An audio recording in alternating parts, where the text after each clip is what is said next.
Cops disrespecting suspects, but regrets it. One notorious case that shocked the nation involves former cop Philip Larsheed, who faced charges for a vicious attack on a homeless woman with his baton.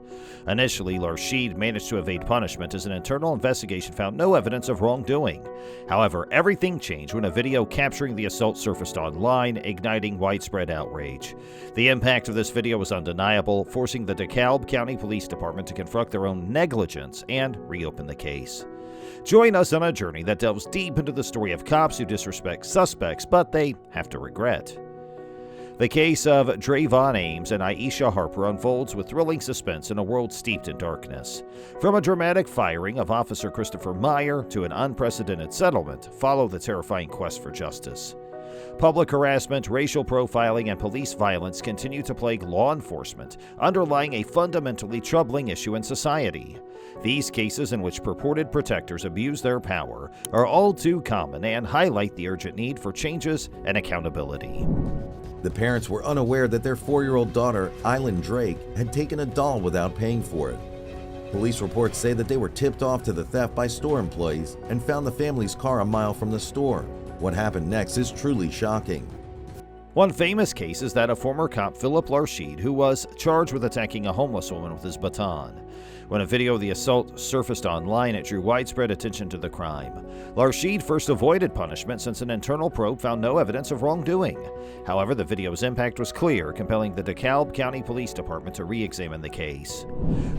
But the most disturbing part of the video is when another officer points his firearm towards the car as the couple's 4-year-old daughter exits from the back seat, followed by a pregnant Miss Harper, who was carrying her 1-year-old daughter.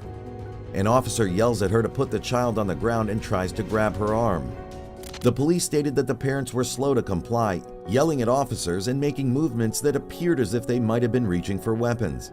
Larsheed was eventually charged with serious assault and breach of oath of office. This case serves as a reminder that accountability can win, even if it takes time and external pressure to question the apparent immunity enjoyed by certain law enforcement personnel. Larsheed's case emphasizes the importance of video footage in exposing the truth and keeping culprits accountable.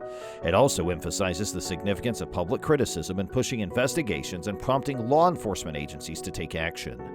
However, it is critical to understand that this case is simply one of many that are unreported or lack the documentation required for public exposure.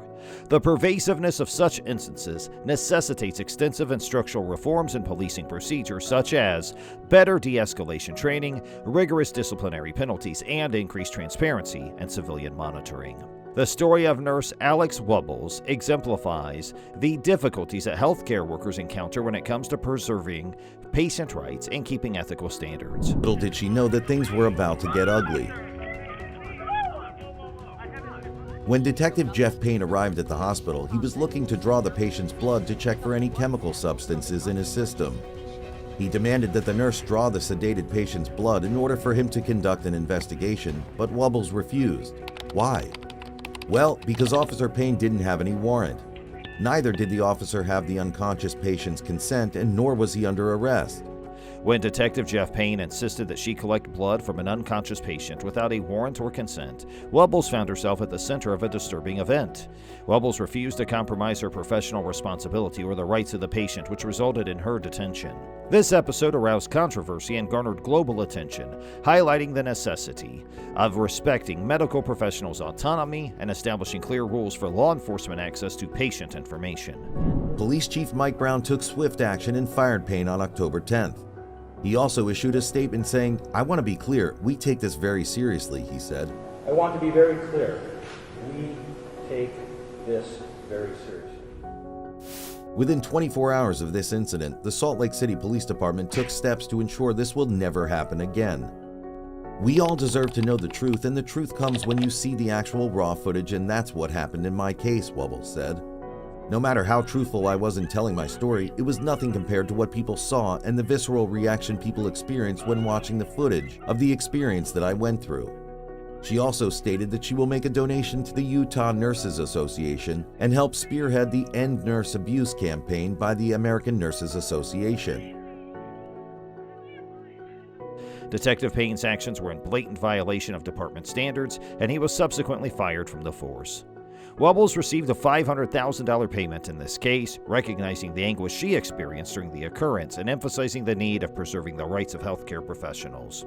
The case has sparked debate and requests for reforms to avoid similar scenarios in the future, underlining the importance of increased communication and cooperation between police enforcement and medical personnel.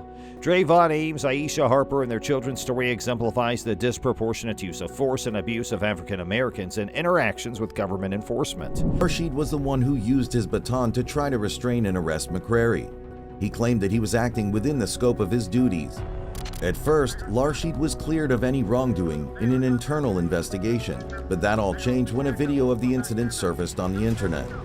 The video shows Larsheed repeatedly hitting McCrary with his baton while she lies helplessly on the floor kicking and trying to block the onslaught of blows. The video had such a huge effect that the DeKalb County Police Department was forced to reopen the case a month later. Police officers stopped the pair in response to a shoplifting accusation, but the scene quickly became out of control. The officers not only threatened Ames and Harper, but they also pointed a gun at their 4-year-old daughter, which is unconscionable. This appalling use of excessive force against innocent people, including a small child, is highly disturbing and demonstrates the need for institutional change to overcome racial bias and encourage accountability within police organizations. Such incidents highlight the critical need for comprehensive police reforms, such as better training or de-escalation tactics, implicit bias awareness, and community-oriented policing. The DeKalb County Police Department has said that although Larsheed did not lose his job, he's been on clerical duty since July 2017. Meanwhile, McCrary herself was charged with obstructing or hindering law enforcement officers. But the DA, Sherry Boston, said that her office doesn't plan to pursue the charges against McCrary in light of the investigation into Larsheed's actions. The incident occurred in 2017 when officers were called to a convenience store on Glenwood Road. They were responding to a complaint that a homeless woman was soliciting customers inside the store. When the police arrived, they found Katie McCrary, who they claimed was uncooperative and resisting their commands. Following the terrible event between Drayvon Ames and Aisha Harper, one of the cops involved, Christopher Meyer, suffered serious penalties for his actions. Meyer was fired, indicating a recognition of the gravity of his actions and its impact on both the Phoenix Police Department and the community at large. In addition, a civil rights complaint was launched in response to the incident, seeking justice and accountability for the victims. A $475,000 settlement was obtained as a result of the judicial processes. This settlement provides Ames and Harper with some amount of restitution and acknowledgement of the harm they incurred as a form of recognition for the injustices they faced. While monetary settlements cannot fully compensate victims for the emotional and psychological harm they have suffered, they can be used to hold those responsible accountable and provide some amount of reparation. That's it for today's video, but we'll be right back soon. Please remember to give this video a thumbs up and subscribe to our channel, and thanks for watching.